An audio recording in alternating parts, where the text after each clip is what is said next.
Hi, good afternoon, everyone. It's me again.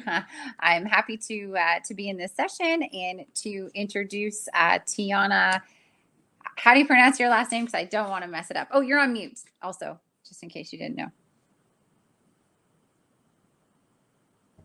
All There. right. Perfect. Tiana Eghdam, thank you. Thank you so much for being here. We really appreciate it.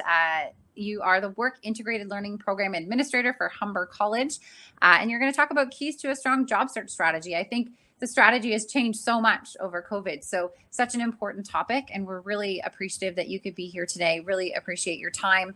I think people are just kind of spilling over from other presentations, so I'm sure as we go along here, more people will start to join. So just wanted to say thank you so much for your time. Thank you for being here. And if anyone has any questions, please put them in the session chat. And I'm going to try my best to be back to thank you and help out with any questions. I do have to intro the next speaker if we go a little over time. So I'll try my best to be back, but just wanted to hop on and say thanks and make sure you're set up okay. For sure. Thank you. Awesome. I believe everything is good. Yeah. Perfect. Awesome. Well, thanks again for being here. My pleasure. Thanks for having me. Okay. So welcome, everyone. I'll just see. Might just give a few more minutes. Oh, okay. Some folks joining on now. Get started at 1:59. I'll give another 2 minutes just before we start up.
Okay, so it looks like most folks have joined in, so I'm going to get started. I'm not sure if Toronto Jobs was able to record today, but if you want access to any of the materials or are looking for any of the links that I shared today, feel free to connect with me on LinkedIn. I'll be happy to share them. So I'm going to go over to my other browser to present the PowerPoint. I'm not hearing any sound notifications for the chat, so I'll just check back incrementally to make sure that I'm able to answer them. If not, I've allotted some time for questions at the end, so don't worry, we'll be sure to get to your question. Okay, hello. All right, so today, as Rachel mentioned, we'll be going over the keys to a strong job search strategy. Oops, that was going too fast. Okay, so we'll be doing the keys to a strong job search strategy, a little bit about myself. So my name is Tiana Eghdam. I am a Work Integrated Learning Program Administrator, very long title, at Humber College, where I'm responsible for advertising and UX placements for both graduate and undergraduate students. During this past almost 3 years, I've helped hundreds of students land their first role in the media arts industry, although the tips that we'll be going over today will be translatable to any field. And prior to Humber, I worked in marketing, technology, consulting, and startup. I'm currently part-time at OCAS studying my master's in design. And on the side of all of this, I'm on TikTok as Intern Advisor, where I share more job search and employment advice tips for job searchers. So that is a little bit about me. Feel free to connect with me, as I said, on LinkedIn. I'm at Tiana Eghdam on everything on social, so feel free to connect with me there as well. And nice to meet everyone. So these are the kind of core pillars, if you will, that we'll be going over today for a strong job search. So we'll talk about how to plan your strategy. We'll be looking at the different places that you can find jobs related to your interests, how to set targeted alerts to not miss an opportunity, networking for the role, how to unlock the hidden job market, how to track your progress, and how to measure your success and iterate your strategy. So before we get into where you should be looking, the different tactics that you can employ, the most important thing is to define where you want to work or establish a clear roadmap. If you go straight into, the job search platforms and strategies, it's really overwhelming, if you don't have a clear sense of where you're hoping to go. And especially right now where we're seeing the job market shift back to, a searcher's market, which is great for all of you. And there is just a total plethora of opportunities, which can be really overwhelming if you don't know where you're looking to go. So the first thing I would recommend to do is establish that clear roadmap of what that ideal job you're looking for is. Once you've identified that, and in the questions, if you have them, we can talk through some different activities.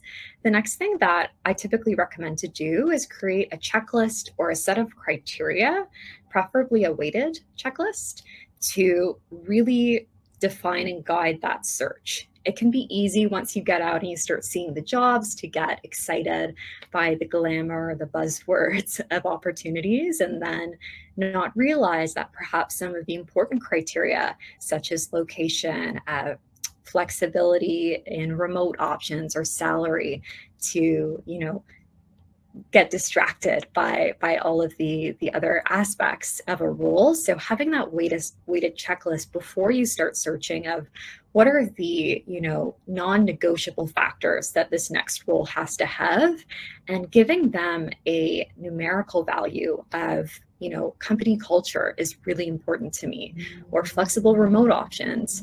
That's something that I have to have because of my family situation, will help guide you once you get out there and see what is available.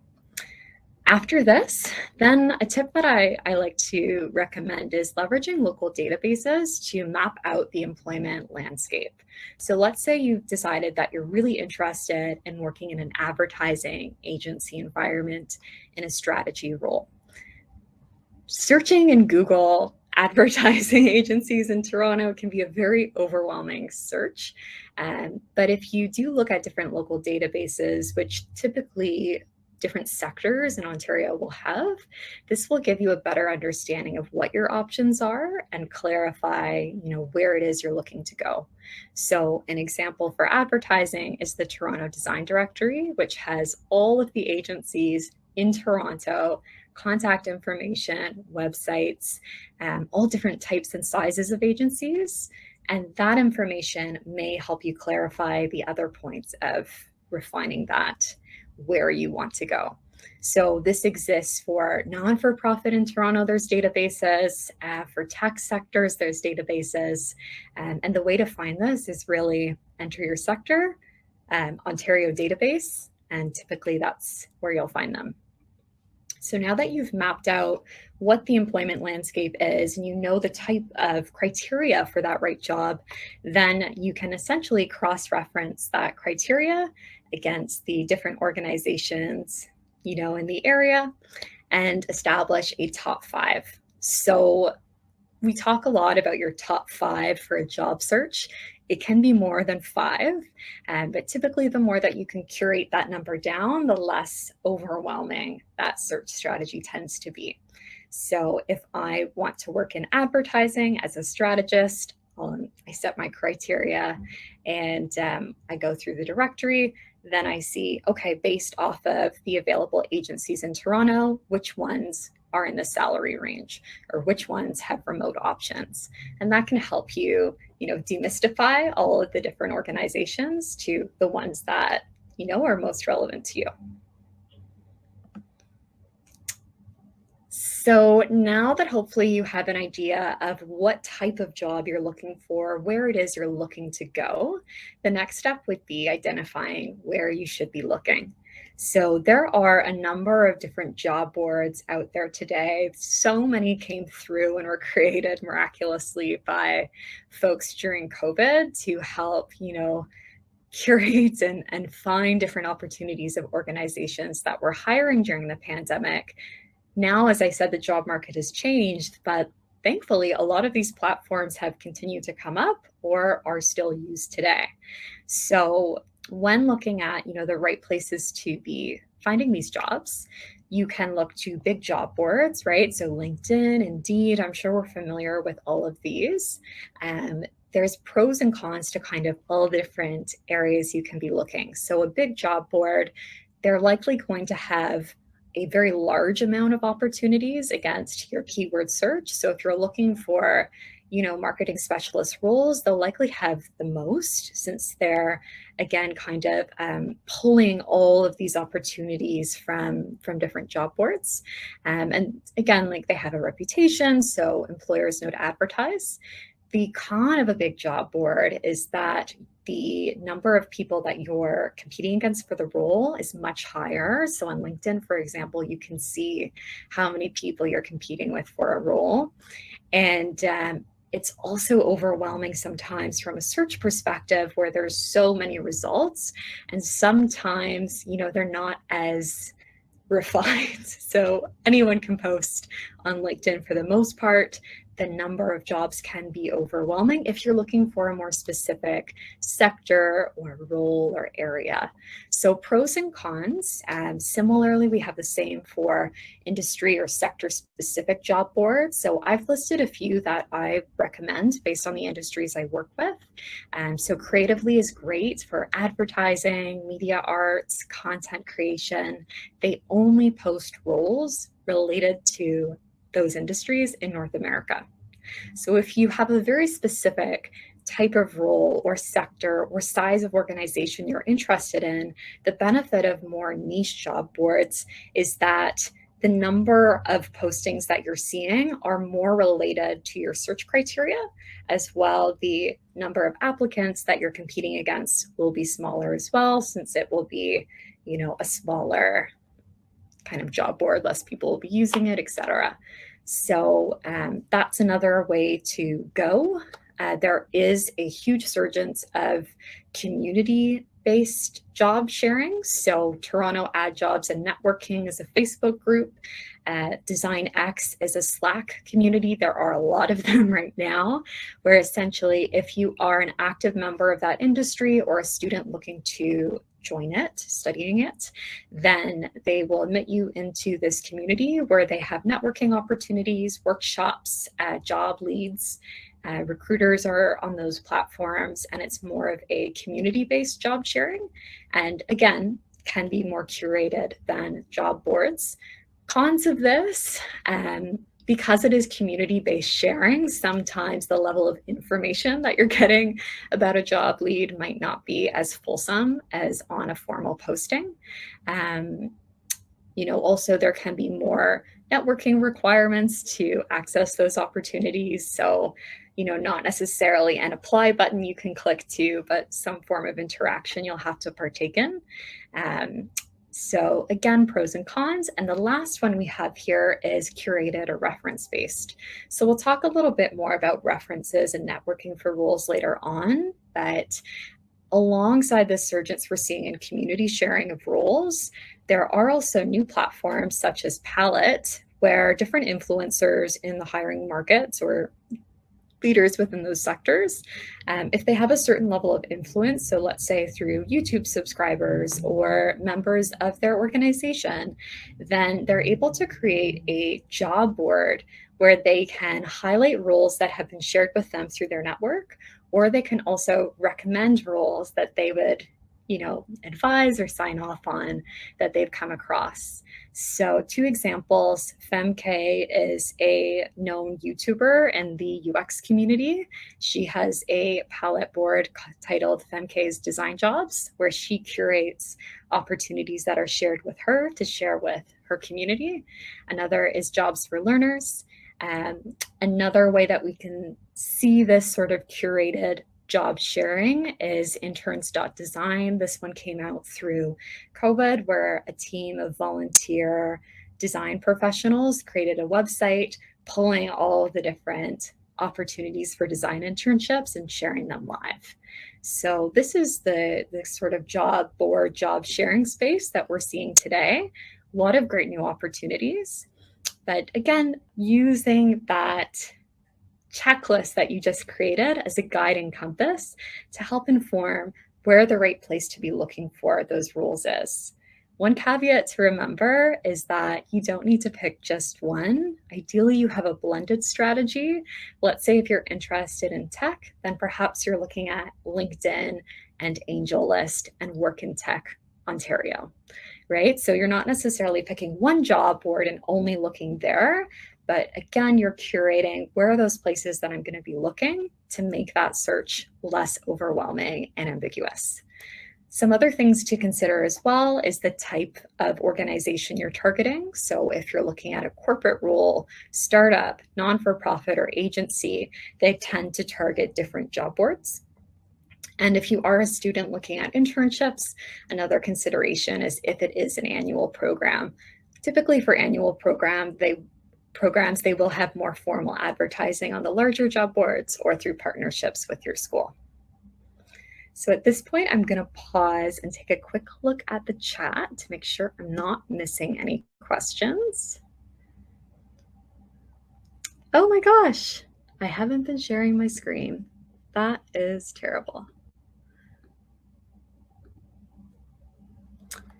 Okay, so I won't go through these again, but I'll just show the visuals quickly, just so that you can visualize what I was just going over.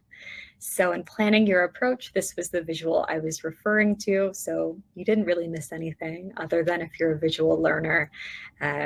So those were the steps that we went over. Thank you for telling me. And then for the job boards, this is again just a visual of those different areas of boards you can be looking at. So again, feel free to connect with me after. I'm more than happy to share this information and materials. But otherwise, you didn't miss any of the content, just the visual mapping of it.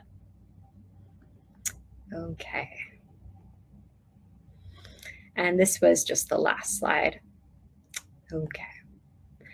So here are a few other more niche job boards that you're welcome to explore. So these are mostly tech, advertising, and remote work here. Feel free to check them out on your own time. Okay. So now that we've identified where you want to work, where you should be looking, the next very important step is to set up job alerts on those platforms that you identify so that you never miss a golden opportunity due to a timeline. Again, for more of the annual or formal jobs, they're typically going to have very specific hiring timelines. And, if you do miss that timeline or that deadline, there is a risk of not being able to apply for that role in the immediate future, depending on how the hiring goes with the recruitment team. So rather than opening yourself up to that risk, once you've identified what that search criteria is and establish where you want to work and where you should be looking, translate that into job board alerts so that you never miss an opportunity. You can either set that up as notifications, usually on the large job board platforms, or you can have them sent to you as an email. And you can also typically select the frequency that you want to hear. So if that's, at any time that a new job is posted, if that's once a week, you can control how you want to be notified. So this is just a screenshot of LinkedIn. So when you go on the dashboard, you'll find this on the left-hand side of your jobs. You can save a job on LinkedIn, job alerts, and there are also some different areas such as salary insights, skill assessments, Those are more for technical skills. So if you're a software engineer, that sort of a thing. Interview prep, this is a newer one, and resume builder. I'm happy to connect with anyone after to discuss making full use of LinkedIn. That won't be as much the focus for today, but definitely check out the resume builder if you don't have an updated resume and hate writing them. Get LinkedIn to do it for you.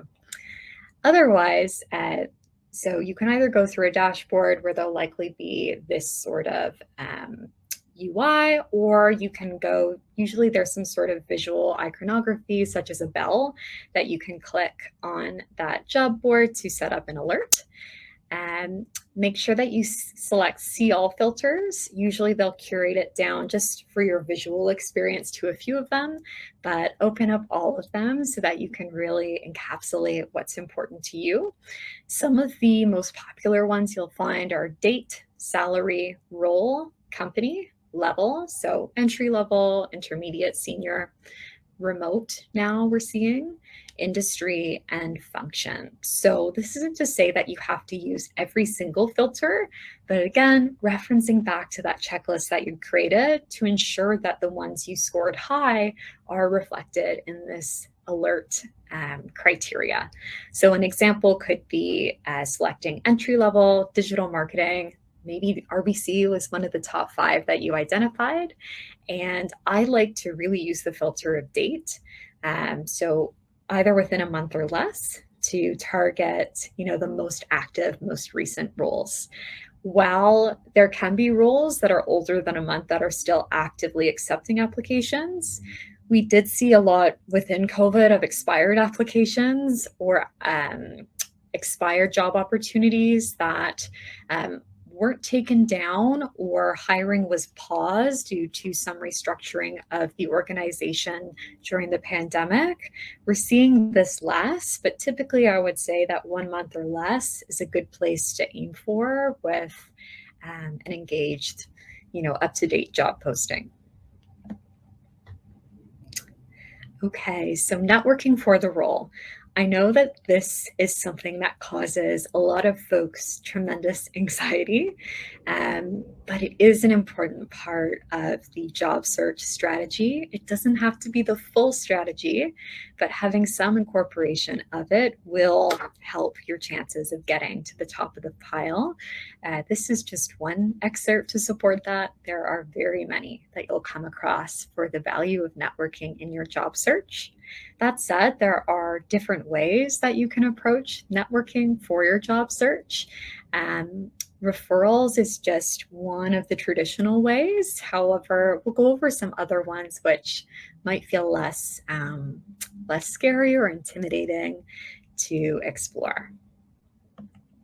So information interviews, this is a term, you may or may not have heard of it. It's a little bit more formal, but essentially they're coffee chats with a person that is currently working in the field, typically in a higher position than you, perhaps in a spot that you'd like to be in one day, where you are asking them questions about their career path, advice that they have for you, or if you are a little bit more senior in the industry, they're typically used for learning an unbiased opinion of what it's like to work at an organization. So when we're interviewing with a company, of course, they're going to be selling you, they want to, they'll be selling you on how amazing the company is and what the culture is like, and Fridays are off. But of course, when you are making that big commitment of changing roles and going to a new company, you want to know what it's actually like to work there. What is the boss like? What is the work-life balance? If you ask that question in an interview, they'll answer, but it might not be as unbiased as you're hoping for. So information interviews are great for you to learn from someone that isn't in the process of hiring you what their experiences are like. You can ask for references later on through the stage of an information interview. So I wouldn't personally recommend asking it within that same first interaction since you're building that relationship. But that can be one outcome of informational interviews. One less direct way to approach this as well is and thank you for sharing these insights with me. I'm really excited about this organization. Do you have any advice for me of how I could make my application stand out or what they might be looking for? So this doesn't put the same level of pressure on an interaction where you're first meeting and asking, hi, would you be open to giving me a reference? But it subtly opens that door. So if they do feel comfortable, they can say, oh, I'd be happy to put your name in or to connect you with the hiring manager. Or if they don't feel comfortable, then they can say, oh, this is a characteristic that they typically look for. Or why don't you send me your portfolio? I'll give you some feedback. So again, always being courteous and respectful. Nobody owes you anything in any industry. And as long as you approach with, that lens of gratitude and respect, then typically people are open to helping you. So I'm just going to go through this slide and then I'll check back at the chat bar, since I know there tends to be a lot of questions about networking. But here is a very brief kind of checklist of items that you can make sure that you're including when you're reaching out to someone new. So make sure that you include how you met them or how you came across them. Give some context, especially let's say you met them today at the job fair. Adding that context is really helpful, and receiving that as someone on the other side and placing, how they know you or how you might know them. Then, of course, you're going to introduce yourself. And again, this is a rough structure. You don't have to first go through how you came across them and then introduce yourself. Feel free to mix and mingle the order. An important point with introducing yourself, and this is something I see really commonly from students and career changers, is be concise. So while it is super wonderful to hear your story and how you got to where you came to today, try to save those anecdotes and that large story for when you connect with someone one-on-one. On the receiving side, when you receive a very large message from someone you're not acquainted with about their full life story and all these different aspects, if you're a very busy individual, that can be a bit of an overwhelming message to receive. And typically, back when I was in consulting and receiving those messages, I would say, oh my gosh, I don't have the mental capacity to read this through with the care that I want to right now. I'm going to put a hold on this until I do. And then messages can get mixed. It can, get mixed up in the shuffle. So really try to be concise, share something personal, but leave the rest of that really big, wonderful story to when you actually connect with them. Then you're going to talk about what it is about their profile, what it is about them that made you want to reach out. Is that shared interest? Is that a company they work for, their career path? Really, this is the key part for that personalization, where if you are too algorithmic with what your response is, then that can feel disingenuous. So many people are using LinkedIn in particular these days and copying and pasting in templates. And, a lot of folks won't accept those messages because sometimes they can be, from scams, they can be from individuals they don't know that don't really have interest in meeting them. So really be sure to be specific in your message to why you want to connect with someone. Wrap it up with a call to action. So are you looking for a coffee, a 15-minute phone call? The more that you can specify how you're hoping to connect with them, the higher your chances of engagement are, and express your gratitude. So I see that we're already at 2:25. Where did the time go? Thank you. The name of the niche job board for advertising, that would be Creatively. Oops. Okay, happy to hear that this is resonating so far. So I'm not going to go into too much detail here, being mindful of the time, but here's some areas, particularly in a LinkedIn profile, that you can look at to identify what that point of connection could be in a message. Okay. So an example message, so if we're reaching out to Stephanie Gossing, then this is the type of message that I would curate. Again, make that in your own tone and language that feels comfortable with you. But again, we're seeing how this isn't an extremely long message. We're identifying something specific about her profile that she's passionate about to create that point of connection. You're introducing just a little bit about yourself, and then you're pulling that all together with a very specific call to action. So, unlocking the hidden job market, especially during the pandemic, this is one of the things that resulted in a number of roles and hiring opportunities for folks beyond the job boards. So, here are some different ways that you can see those jobs that aren't going to be advertised on LinkedIn jobs or on, Indeed, but are being shared.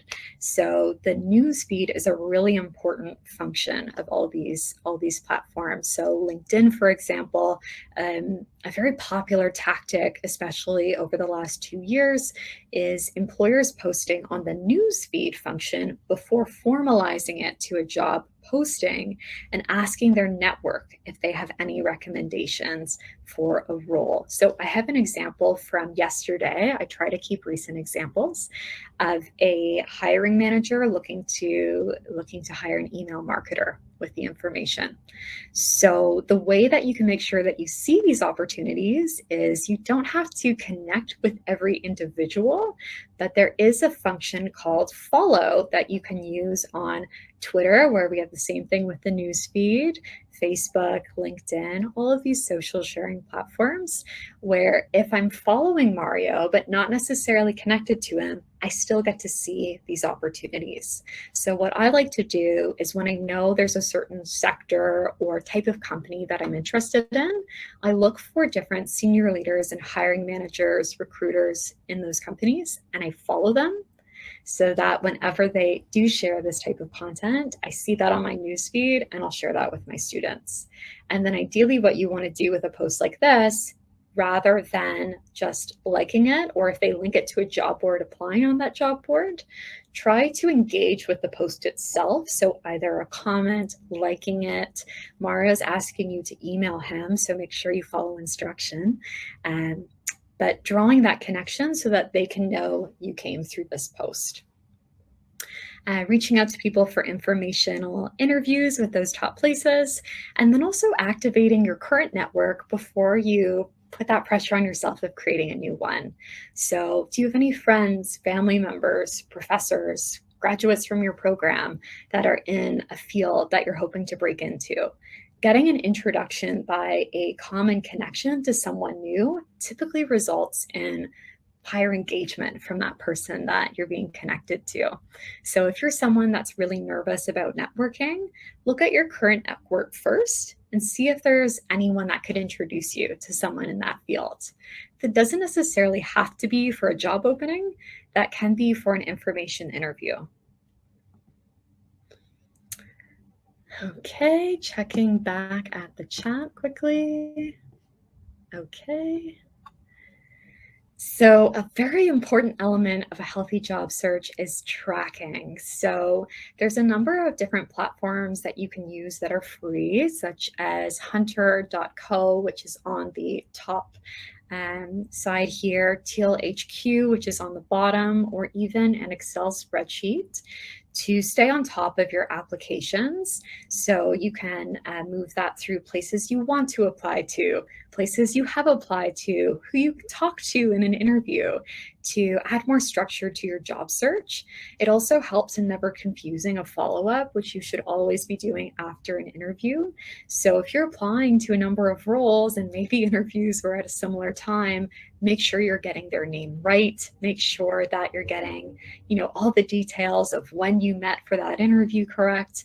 So this really helps in anchoring, a intense interview schedule in particular. And another reason why I really recommend this to students and grads that I advise is that it makes it so much easier for a mentor or anyone that's helping you in your search identify ways that they can support you. So if someone reaches out to me and says, hey, I really want to get into advertising. I've been applying to a ton of jobs. I haven't had any luck. The first thing I want to know is, where have you been applying to, and all of the details of that application process. Because if you've already put in an application for a project manager at Google or what have you and been rejected or are waiting to hear back, then I don't want to send you back to the same place, or be redundant in any of that advice. So the more detail that you can capture when you're tracking that job search, the easier it is for people to help you as well. So the last area that we're going to go over today, and I know I'm a little bit over time, is strategy, measurement, and iteration. And this is arguably one of the most important. When I hear from folks that they're really struggling with their job search and nothing has worked, the first thing I ask is, what's that strategy been, and have you considered to change it? So oftentimes when I probe for further information, I find that this individual has been using the same job search platform. Maybe they're using Indeed, the same type of resume, and they're repeating the same actions, looking for different results. And while this can work sometimes, the most effective job search strategy is a holistic one. So again, by tracking and structuring where you've applied to, that makes it a lot easier to see different patterns and opportunities that you could shift your strategy to improve it. So try to benchmark your approach. So if we're going to say, for example, I have some concerns about my resume, but I'm going to start with what I have right now. I'm going to set a benchmark of 10 applications. If I don't hear back from any of the applications after those 10, which is essentially just screened on your resume, then I'm going to change my application based off, that insight. So always be looking for, different patterns and opportunities and ways to shift that search. The strongest search is a mixed approach where you're not just using one job board, or you're not just using one tactic like applying on job boards, but you're leveraging all of the different points that we went over today to hear back, and always iterating and measuring to ensure that you're on the right path. There's just a quick quote. And here are the takeaways. So consider a holistic strategy rather than a one-size-fits-all. We're all different applicants. There's all sorts of different sectors and roles and industries with different needs. Applying the same one strategy to everything is going to be difficult. The more that you can tailor your strategy and use a multitude of different tactics, such as networking, using job boards, and the different points from today, the higher your chances of success. If you're nervous about networking, first activate your current connections and see if there's any opportunities for them to help you meet new people. If you're not seeing positive job search outcomes, revisit your strategy. Don't keep doing the same thing and expecting different results, and create a job tracking system to make it easier to analyze what the different gaps and opportunities are in your approach. That is all I have for today. I hope that it was helpful, and my apologies for going over time. If there are any questions, I'll pop my LinkedIn in the chat. Feel free to connect with me, and I will be happy to answer them at a later time. Otherwise, thank you so much for joining. I hope that it was helpful.